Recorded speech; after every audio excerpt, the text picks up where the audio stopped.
gönlüm sarhoştur yıldızların altında. Sevişmek ne hoştur yıldızların altında.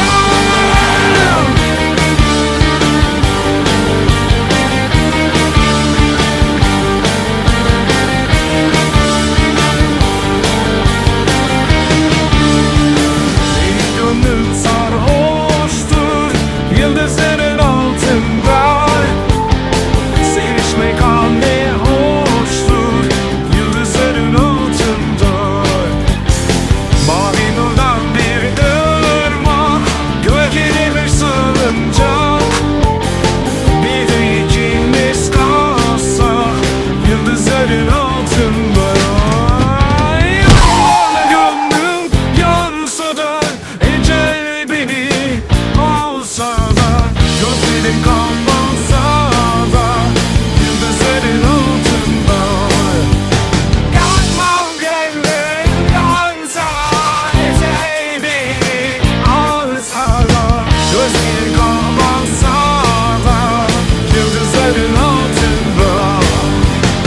Gözlerim kapalsa da yıldızların altında.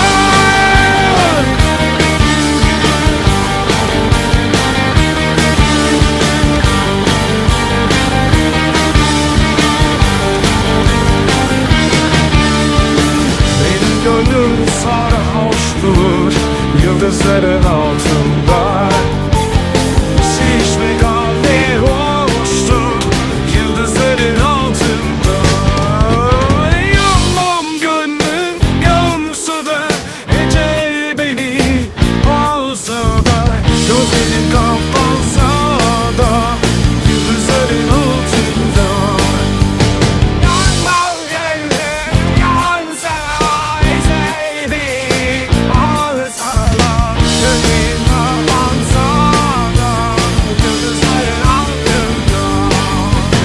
Yanmam gönlüm yansa da ecel beni alsa da, gözlerim kapansa da yıldızların altında.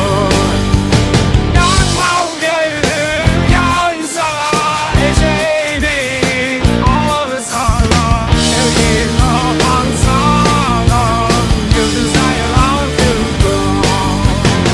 Gözlerim kapansa da yıldızların